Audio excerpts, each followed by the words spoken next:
I put procurement up there.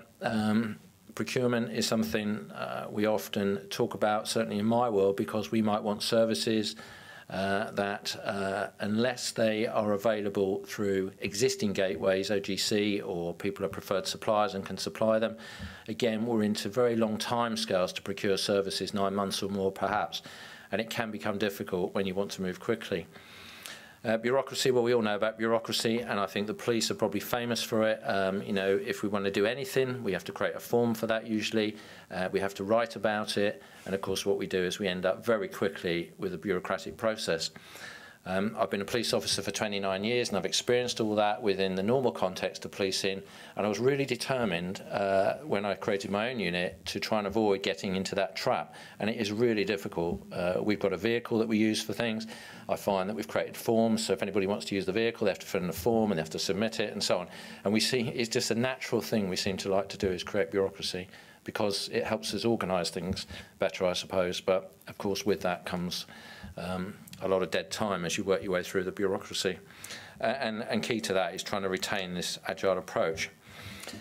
I won't spend too long on this because of time, but what we also did, and this is the innovation bit really, is we recognised that in order to establish a unit that could deliver nationally, and some of the things we're doing now on an international scale obviously cost money, and that money wasn't readily available, but we recognised some of the things that we were able to do and provide were things that we could fairly easily charge for. There have actually been some news items recently where this issue I have on the screen has cropped up. It's a minor headline amongst some criticism of ACPO generally about the way they're funded. The headline reads something like, we sell information that costs us 60p for £70. Well, you wouldn't be surprised to hear me say that's not true, but we provide a service which is about providing police information. In the case of this is about, some of you may have even experienced this, because this is about visa requirements to travel to the USA, Canada, Australia, New Zealand, and since last year, South Africa. So we provide a police certificate. If you need a visa to go and work or live there, or in some cases study there, you need one of these. We do that under various authorities, where there's governance wrapped around this, and we make a charge. It's not designed, nor does it make a profit. It makes a margin, and that margin helps us improve the quality of criminal records, which goes on to support this service and some of the other things that we are able to do in policing. That's just one of a number of things. I mean, we do other things where we work with a whole range of other agencies that I suppose you'd expect us to be working with. Prison Service is one, UK Borders Agency is another. And we do things to support their work that they find easier to allow us to do, but we actually say to them, well, if you were to do this, it's going to cost you money, it costs us money, it's actually cheaper for us to do it than for you to do it. They're happy with that. And again, it allows us to develop an organisation that's self-funding by providing that sort of service. So I've touched on a few of those things. Income generation, well, okay, that's one aspect of that. And there are some others, particularly in the way in which we operate exchanges internationally. Cross-charging in the public sector, when it's put up like this, some people will say to me, well, it's just not appropriate. Why should you be cross-charging in the public sector? Surely, you know, the health and safety people should be able to go into a police force and engage with them, and, you know, you've got a relationship, a partnership relationship, which shouldn't involve transfer of funds. I doubt people are thinking like that today. They certainly were thinking like that when we started. And we simply said, well, we're very happy to do this work. We actually can do it on a national scale in some cases, but it's going to cost us money. So, you know, we need to charge you for that. And to be frank, those organisations I mentioned are very happy with that. They feel they're getting a good service, and key to that has been delivering a good service. EU funding, some of the work we do, I've touched on a few times, is around international exchange, and we've tapped into funding grants that are available under an EU Commission arrangement. Those of you who've had experience of this will know they are quite torturous to secure in the first instance, and you do have to meticulously keep records in order to satisfy the accountants in Brussels. But nevertheless, if you can pull it off, we're on our fourth one at the moment. Our third one was 1.7 million euros for a 3-year project. It was provided at a ratio of 70% provision, and the government of the day in this country provides 30%. The rules actually allow the organisation to put that in. So you can actually invest some money into something that you were going to develop and secure European funding. The reason I mention it is there's such a vast amount of money, this may change of course, available, certainly in our sector, in Europe for these sort of projects that's simply not being tapped into. And each year we see a reduction in the pots, if you like, simply because countries are not using it.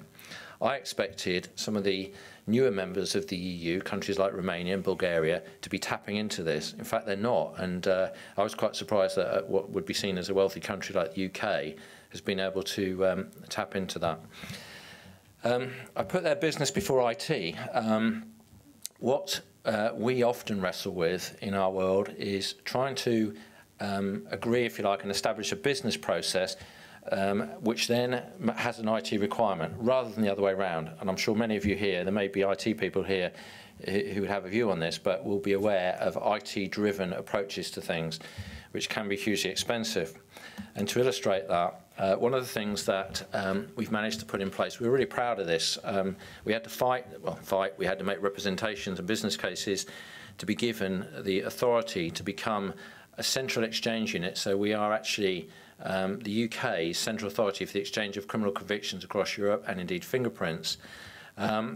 And we started it on a very small scale. This is working with all 26 other member states. It's something that today, and we started around about 2005, and like all other member states are finding, it's starting slowly. But that's the total sum of money that it's cost in those sort of 4 or 5 years. Which isn't a huge amount, obviously, to do something like this. It's a UK scale as well, which is unusual for policing because we have 3 jurisdictions, England, Wales, Scotland, Northern Ireland, but this brings all of those together. Initially, this was going to be IT-led, and millions of pounds were being put aside to invest in this to develop it. And I'm not so sure it would be in a better place if it had developed that way than the other way around. Communication, this is the staff engagement bit, and for us, we at every stage have put lots of effort into making sure we engage with our staff, that they understand what we're doing. As we've grown, 4 people, it's obviously a lot easier to do that. Everybody knows exactly what we're trying to achieve. 170 people, it's a different story. So we put a lot of effort into communication. I've got some fancy slides here, but the sort of things we do is monthly briefings for everybody who works for us. That's the cleaners as well, everybody literally, so they know what's going on.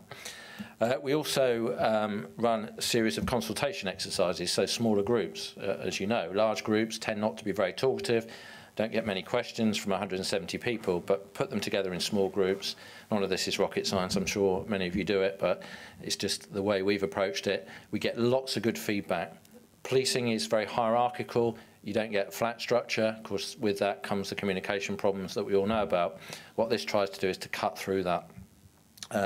It's also about engagement for us, and we have a staff representatives group who deal with a whole range of issues for those that work for us, and that can be whether the exits and entrance to the building are sufficient, to the way the canteen operates, all of those things.